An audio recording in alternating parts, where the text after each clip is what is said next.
Let's start with what might seem like the least exciting announcement at first glance, but could actually become one of the most important devices in the XR space moving forward. Samsung has officially stepped into the mixed reality race with the Galaxy XR headset. And honestly, the timing raises an interesting question. Why would Samsung build a direct rival to Apple's Vision Pro, when even Apple is still trying to prove that spatial computing is ready for everyday users? But instead of backing away from the uncertainty, Samsung appears to be betting that this category still represents the future, and they've created a headset that mirrors premium features while approaching the experience from a completely different angle. Visually, the similarities are obvious right away. The Galaxy XR carries that futuristic visor design with a glass front panel and an external battery setup, making comparisons to existing high-end headsets unavoidable. However, once you look past the appearance, Samsung's strategy becomes clearer. This device runs on Android XR, and that alone changes how users interact with the system. It may not fully match Apple's ecosystem polish or visual fidelity, but it introduces something arguably more practical for everyday users: openness and flexibility. And yes, one surprisingly important detail stands out immediately. This headset supports a native YouTube app from day one. That might sound simple, but having direct access to one of the world's largest content platforms instantly makes the device feel more usable. Where Samsung really separates itself is through deep AI integration.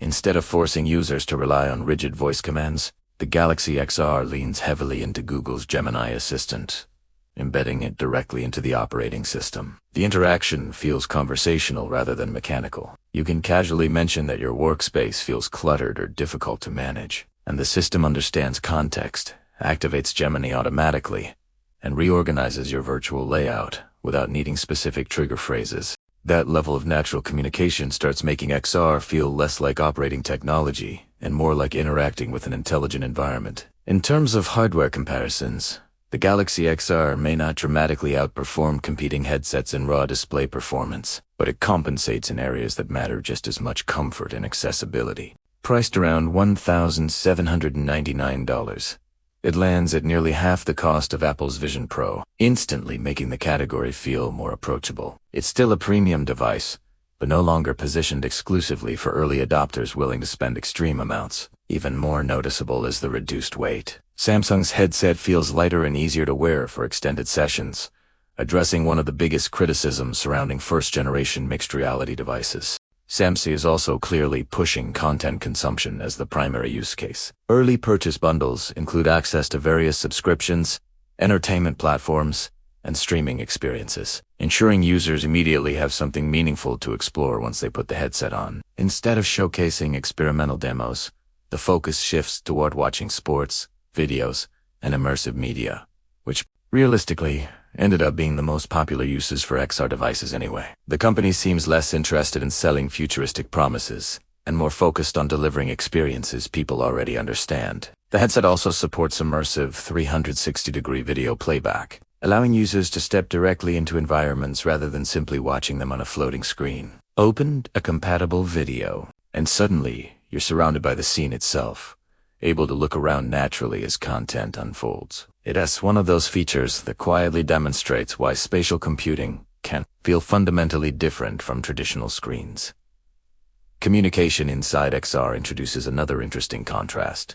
While some companies aim for hyper-realistic digital avatars designed to mimic real human expressions, Samsung takes a safer approach by offering stylized, animated characters instead. These avatars lean into a more cartoon-like design philosophy, avoiding the uncomfortable realism that sometimes makes digital representations feel strange. Some users may prefer realism for professional calls, while others may actually appreciate the lighter, more playful approach. Either way, it reflects a strategic decision: prioritize usability over perfection. This difference also reveals something about long-term expectations. Apple continues investing heavily in lifelike digital presence, suggesting strong confidence in XR communication becoming mainstream. Samsung and Google, however, seem more cautious. Rather than committing massive resources toward photorealistic avatars, they appear focused on refining everyday functionality first.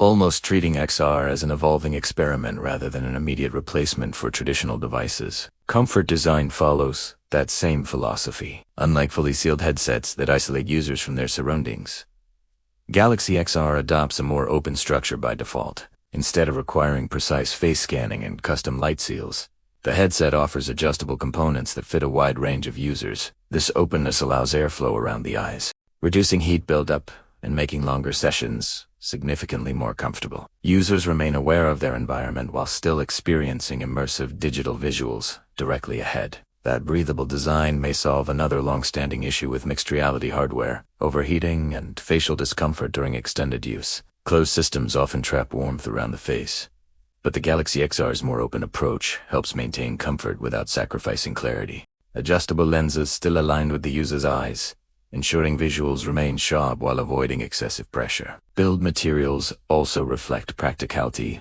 over luxury. Rather than relying heavily on metal construction, Samsung opts for lighter materials, similar to modern VR headsets. While that may initially sound less premium, the benefit becomes clear in real-world usage. Improved weight distribution, especially with battery components positioned toward the back of the head, creates a balanced feel that makes extended wear far more manageable. There are still unanswered questions, particularly around productivity features. Multi-monitor virtual workspaces and seamless computer integration remain areas that need deeper testing. Unlike tightly integrated ecosystems where displays appear instantly, this headset may rely on additional software solutions to unlock full productivity potential. Until full reviews arrive, those capabilities remain speculative. And that's really where the Galaxy XR stands today.